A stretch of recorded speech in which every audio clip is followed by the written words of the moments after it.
Sean muy bienvenidas y bienvenidos. En esta oportunidad nos complace poder compartir nuestros conocimientos frente a todos ustedes y poderles explicar el tema del parentesco. Voy a dar inicio al mismo resaltando la definición de qué es parentesco y qué podemos entender de él. Parentesco es aquella relación entre varias personas que tienen un ascendiente en común, ya sea naturalmente o por ley. Cuando estamos refiriéndonos naturalmente, estamos hablando nada más y nada menos del vínculo de sangre que tengamos con nuestra familia. Cuando hablamos en virtud de ley, estamos refiriéndonos a nuestro cónyuge y a la relación que tengamos con los parientes del mismo. Entonces, podemos definir al parentesco como aquella conexión entre varias personas que descienden de una misma raíz y que están vinculados, obviamente, como ya habíamos mencionado, por sangre, por adopción, matrimonio civil o por hecho reconocido judicialmente. A continuación les explicaré acerca de los efectos del parentesco. Debido a que son varios, entre esos tenemos los efectos familiares, los cuales son los impedimentos matrimoniales, debido a que mientras más cercano sea el parentesco, más es el impedimento. También tendríamos lo que sería la oposición al matrimonio, ya que el parentesco es un impedimento relativo.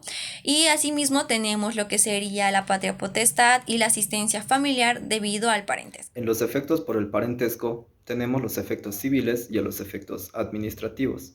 Dentro de los efectos civiles nos encontramos con el derecho sucesorio o más conocido como el derecho a heredar, el cual va a surtir efectos en los parientes consanguíneos y les va a permitir heredar a los parientes más cercanos al sucesor. Sin embargo, para los parientes afines les va a poner un límite. Eso quiere decir que los parientes afines no van a poder heredar.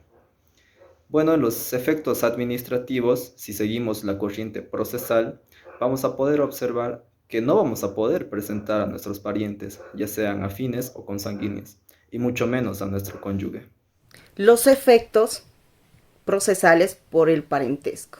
Se dice que algunas personas no pueden ser testigos, como por ejemplo en las tachas. Las tachas proceden contra aquellas personas que tuvieran ese grado de parentesco, ese vínculo familiar. También es una de las causales, el parentesco también es una de las causales para poder plantear la excusa y la recusación. ¿Cuándo procede la excusa? La excusa procede cuando el funcionario judicial, es decir, el juez, manifiesta de que tuviera ese vínculo familiar con una de las partes. La recusación. La recusación procede procede cuando una de las partes se manifiesta manifestando de que el juez no sería competente para poder manejar el proceso debido a que tiene ese vínculo familiar, ese grado de parentesco con una de las partes.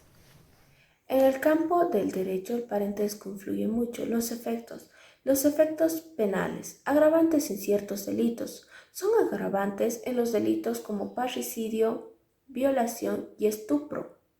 Si el pariente comete un delito de menor gravedad, no se admite la denuncia contra el pariente.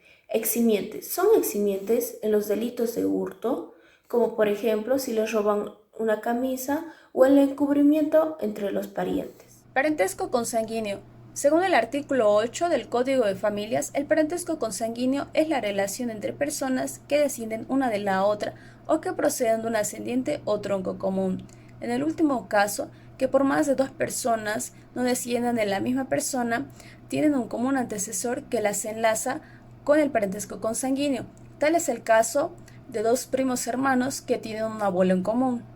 Primer grado de consanguinidad estarían mis padres, mis hijos, tanto naturales como adoptivos. Segundo grado de consanguinidad estarían mis hermanos, mis abuelos y mis nietos. En el tercer grado de consanguinidad estarían mis tíos, mis sobrinos, mis bisabuelos y mis bisnietos. Parentesco civil o por adopción. El parentesco adoptivo es el que nace de la institución de la adopción, que lo regula el Código de Familia, niño, niña y adolescente. Este parentesco nace por voluntad exclusiva del adoptante, que lo vincula jurídicamente con el adoptado. La finalidad de la adopción es crear entre el adoptante y el adoptivo una relación semejante que exista entre padres e hijos. No se busca solamente la transmisión del apellido y del patrimonio, sino el establecimiento de una verdadera familia. El parentesco por afinidad. El parentesco por afinidad no nace de la sangre ni de la adopción, sino es aquel que brota de la institución del matrimonio civil o de las uniones libres, derecho que se encuentra reconocida judicialmente por la sentencia judicial o registradas en el registro cívico. A continuación y por último, se les va a explicar el cómputo del parentesco. Reconocido en nuestro Código de Familias y su procedimiento familiar, en donde en el mismo se especifica de que la proximidad de parentesco se va a basar y se va a establecer de acuerdo al número de generaciones. Cada generación, como muy bien se sabe, se constituye de un grado y posteriormente podremos conocer la línea, porque va a formarla. En cuanto a las líneas, tenemos a la línea directa y a la línea transversal o colateral. En la línea directa se computan los grados de acuerdo a cuántas son las generaciones excluyendo el tronco. Esto quiere decir que los hijos con respecto a los padres van a ir en primer grado y los nietos con relación a los abuelos irán en segundo grado.